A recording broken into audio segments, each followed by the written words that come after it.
au-delà du nombre requis par la Banque centrale, ces comités spécialisés ont été mis en place et qui émanent du conseil d'administration. C'est le comité d'audit, le comité de risque, le comité de crédit et le comité de compliance, Sharia Compliance. L'organigramme de la banque a été également revu à l'occasion de l'intervention de McKinsey.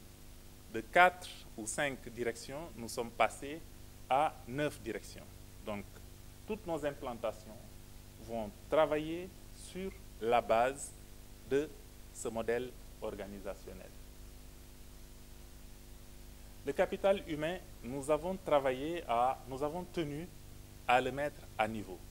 Tantôt, quand je présentais la structure du capital, je n'ai pas parlé du montant de ce capital. Il est passé de 2,8 milliards à 10 milliards de francs CFA, là où la réglementation à l'époque nécessitait un montant de 5 milliards. Donc, de manière volontaire, les promoteurs de la banque ont tenu à ce que le niveau de capitalisation soit satisfaisant dès le départ pour éviter vraiment toute surprise. Parce qu'une banque islamique qui n'a pas possibilité d'accéder au refinancement, qui doit se positionner dans un marché concurrentiel et qui n'est pas dans un groupe qui permet de syndiquer des opérations, cette banque a besoin d'avoir une assise financière qui lui permette de prendre de gros tickets et de bien se positionner dans le marché. Donc, il était nécessaire de porter le capital à un niveau relativement confortable pour lui permettre de travailler de manière optimale. Donc, le capital humain également a fait l'objet d'une attention particulière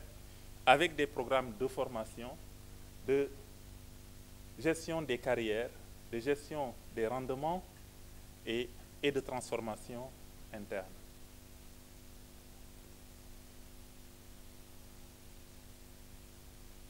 Et on arrive au système d'information. Le système d'information est fondamental pour une banque. Non seulement il permet de sécuriser les opérations, mais je dois dire qu'il est difficile de faire de la finance islamique si on n'a pas l'outil adapté. Un outil adapté qui permet de prendre en charge les produits. Les financements, les produits d'investissement par exemple, vous ne pouvez pas les gérer si vous n'avez pas l'outil qu'il faut. Parce que vous partagez des profits que vous avez réalisés ou vous partagez des pertes. Il faut pouvoir définir des pools d'investissement qui vous permettent de répartir les ressources dont vous disposez dans différents projets et de procéder à une répartition normale et équitable des bénéfices qui sont réalisés. C'est difficile à faire sur une base manuelle. Et donc, ICD nous a permis, en relation avec l'éditeur PAF Solution, d'obtenir un logiciel qui est certifié AOFI et aujourd'hui qui permet à la banque d'opérer de manière correcte. Le manuel de procédure groupe a également été préparé à partir d'un comité régional comprenant le staff de toutes les banques du groupe et des spécialistes en matière de procédure pour créer ce manuel et harmoniser les process. Donc, il a résulté de l'ensemble de ces mesures l'augmentation de capital, la mise en place d'un logiciel bancaire adapté, la remise à niveau des ressources humaines, l'élaboration d'un manuel de procédure, etc. Il a pu résulter de tout ça un développement assez significatif des activités. Donc, de 50 milliards de total de bilan en 2009, la banque est passée dès l'année 2011 à... ah non, je ne suis pas sur la bonne page. Hein. Donc là, c'est les ressources, c'est l'évolution des ressources et des emplois, ainsi que des engagements par signature, qui sont passés pour l'essentiel du simple au triple, passant de 50 milliards dans certains cas à près de 150 milliards. Sur cette page, on voit l'évolution des fonds propres de la banque.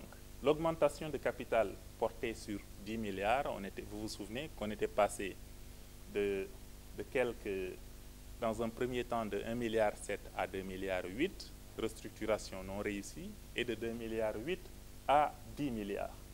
Aujourd'hui, les fonds propres de la banque ressortent à 25 milliards environ, dont 10 milliards de capital et 15 milliards de réserves.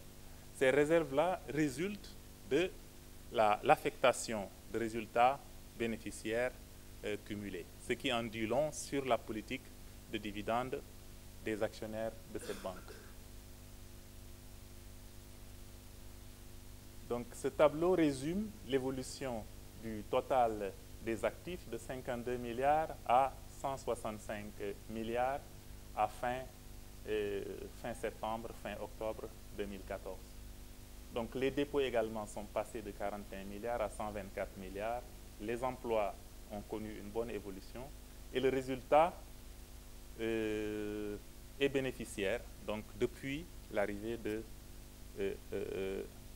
ICD dans le capital de la banque. Donc il a évolué de 56 millions en 2009, de 56 millions à 4 milliards et demi en 2011 et pour se situer actuellement à 2,6 milliards avant la clôture. Nous avons encore 2 à 3 mois d'exercice à boucler. Donc c'est dire que la banque a pu se repositionner dans le secteur bancaire sénégalais. Il est passé sur 19-20 établissements, la banque est passée de la 13e place, enfin du 11e rang, au 6e rang aujourd'hui. Ses parts de marché sont passées de 1% à 6%. Et aujourd'hui, la BIS se positionne comme première, deuxième banque du middle market sénégalais.